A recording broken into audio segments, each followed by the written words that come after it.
हम ये मान के चलते हैं कि हम लोगों के लोग बड़ा फर्क, ऐसे बहुत फर्क नहीं होता। आपने लोगों की तो वही इनफैक्ट प्रॉब्लम्स डॉक्टर होती अमित ये उदाहरण भी दे दिया कि ऐसा नहीं कि सिर्फ हिंदुस्तान के ग्रामीण क्षेत्रों में ये तस्वीर है, यूएस में, यूके में भी इस तरह की वैक्सीन हेजिटेंसी लोगों के भीतर दिखाई दी। और बिल्कुल डॉक्टर दिखाई दी स्वाति, है। जब भी हम देखिए लोगों के बिहेवियर की बात करते हैं तो ये ह्यूमन साइकी का कौन सा हिस्सा है?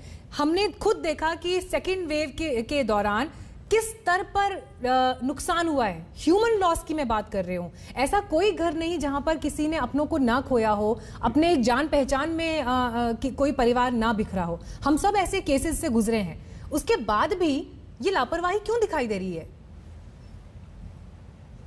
जो ये हमारी शॉर्ट मेमोरी वाली प्रॉब्लम है, जो हम अक्सर ये करते हैं कि जैसे ही हमें लगता है कि खतरा कम हुआ हम लापरवाह हो जाते हैं। ये एटीट्यूड हमें चेंज करना बहुत ज्यादा जरूरी होगा। और वही देखिए, एक धारणा है हमारे मन में कि अगर कोई बहुत बड़ी रैली होगी, बहुत सारे लोग इकट्ठे होंगे, तभी वो सुपर स्प्रेडर इवेंट बनेगा। लेकिन ऐसा नहीं है। जिस तरह से आपने अभी कहा कि मंदिर जा रहे हैं लोग, और यहाँ तक कि लोग जो पार्टियां करने लगते हैं, शादियां करने लगते हैं, क्लोज स्पेसेस में जो हम ज्यादा से ज्यादा गैदरिंग्स करने लगते हैं, ये भी अपने आप में मिनी सुपर स्प्रेडर इवेंट्स हैं। ये हमें समझना बहुत ज्यादा जरूरी है। और सेकेंड वेव ने ये चीज बहुत उभार करके सामने लेकर के आए कि जहां जहां लोग क्लोज स्पेसेस में एक दूसरे के साथ मिल रहे थे, हम ये सोचते हैं कि ये हमारे अपने रिश्तेदार हैं, हमारे अपने दोस्त हैं, हमारे जान पहचान के लोग हैं, यहाँ हम सुरक्षित हैं।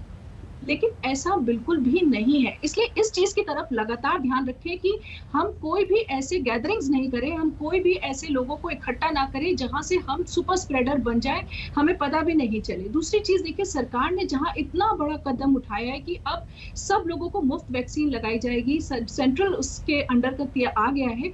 ऐसे में लोगों को अब आंकड़ों को देखते हुए आगे बढ़ने की जरूरत है। और जब हम ग्रामीण इलाकों की बात करते हैं तो थोड़ा सा देखिए, मॉडर्न मेडिसिन को लेकर के वहां पर अभी भी रेजिस्टेंस है। वहां पर लोग ज्यादातर देसी दवाइयां, झाड़ फूक, इन सब चीजों पे ज्यादा विश्वास करते हैं। तो मुझे लगता है कि वहां के जो रिलीजियस लीडर्स हैं, जो लोकल लीडर्स हैं, उनको हमें इस वक्त बहुत जो है लेकर के आना चाहिए सामने लोगों के, ताकि वो लोगों को इस वक्त मोटिवेट करे, ताकि लोग इस बात को समझ पाए कि ये कैसी बीमारी है। और इससे बचने के लिए आज हमारे पास टीकाकरण ही ऐसा एक उपाय है जिससे कि हम सुरक्षित रह सकते हैं। वहीं जहां हमारे शहरी लोग हैं, उनके लिए भी ये समझना बहुत जरूरी कि आज जब हम अपने बच्चों को सुरक्षित करना चाहते हैं, आज जब हम चाहते हैं कि ज्यादा से ज्यादा हम अपने बुजुर्गों को सुरक्षित कर पाए, तो हमारे लिए टीका लेना उतना ही जरूरी है। अब साइंस साफ तौर से ये बोलती है कि अगर हम टीका लें, अगर बड़े लोग टीका लें, तो हम जो हर्ड इम्यूनिटी का एक सर्कल बनाएंगे, उसमें उस सर्कल के अंदर हमारे बच्चे वो वाले भी आएंगे जिनको वैक्सीन नहीं मिली, तो हम उन्हें भी सुरक्षित करेंगे, हम बड़े बुजुर्गों को भी सुरक्षित करेंगे।